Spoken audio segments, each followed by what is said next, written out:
So look at this guy. Look at this piece of shit. Look at this wickedness shit. This guy right here, fucking, he's a commissioner, fire chief, and a volunteer Santa Claus. He just got busted for child pornography. This is the wicked shit we living in, and we got our kids, and nobody cares, nobody gives a fuck about it.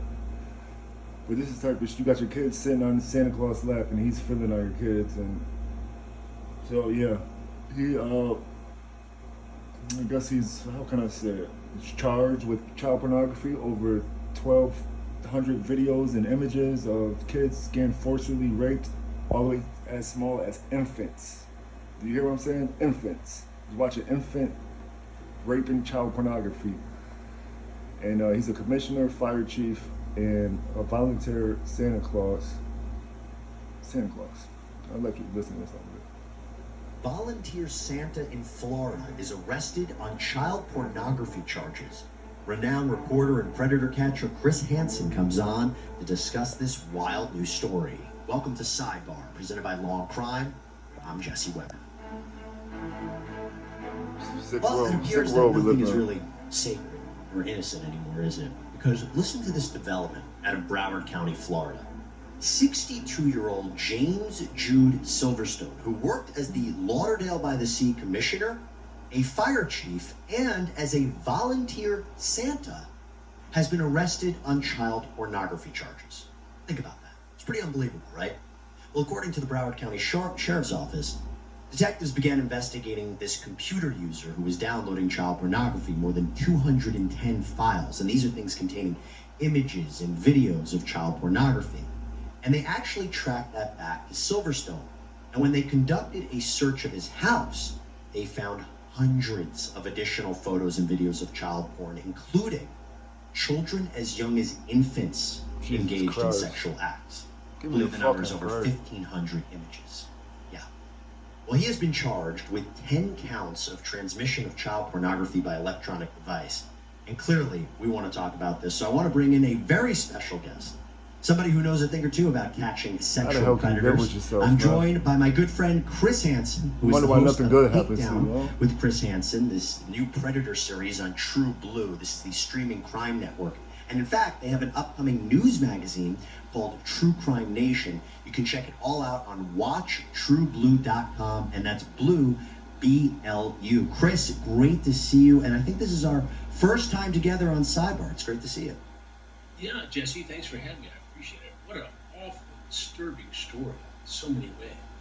I was going to say it was shocking to me. Is it shocking to you, or is this just par for the course? It's par for the course. Not shocking anymore. The nature of the anymore. material, Jesse, is truly shocking, and it's a prime example of why the penalties are so severe for the possession and distribution of child pornography, because as you know, every time an image like this is viewed, it's the re-victimization of a child, whether that child is in New York or overseas or in Asia. It doesn't matter.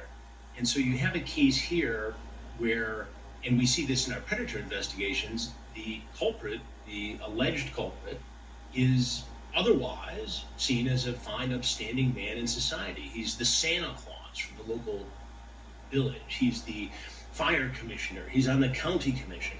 He's living this straight life, and all the while, according to the affidavits and the crime documents that you and I have looked at, he has been downloading and potentially distributing multiple images of child porn here. We're not talking about one or two or something that could have been a mistake. They tapped into his IP address and found some 93,000 images, of which they viewed 1,500 and found them to constitute child pornography, violent victimizations of children. It's hard to imagine, and I was thinking of the best way to summarize this. There was a detective who wrote up the probable cause affidavit, and I just want to quote him here because this is the real concern, other than the fact of anybody, obtaining and using these materials. This was Silverstone's access to children. They said, quote, as he is entrusted by parents who bring their children to sit with and or on top of Santa Claus during the holiday season, that's where this really becomes next level disturbing. Well, and then you have to consider, Jesse, that, every expert I know in this field, the guys and women who work for U.S. Marshals, the psychiatrists who go into the prisons and interview sex offenders, almost universally, they will tell you that actually offending, sexually assaulting a child, comes after viewing child pornography. There is a definite link. It is undeniable. It is verifiable. So then you have to ask your question, how long would it have been until the guy who's got children sitting on his lap posing as Santa Claus actually offends and assaults a child? It's a legitimate question, and one that is extraordinarily worrisome when posed to. Yeah, so man, shit is wicked. Shit gotta stop, man. Before somebody that you love, it's terrible. It happens in all colors and races. And just not saying nothing about it is just gonna get people to brazen and just keep doing this shit, man. Just keep doing it. They ain't gonna be happy until your kid go to school and he gets shot up or fucking, who knows, man. Ain't nothing safe anymore, man. And nowhere is safe, and that's sad, man. There's so much good thing to do on this earth, and it seems like everybody just wants to do evil. Subscribe to the channel, like, and all that. Peace, y'all.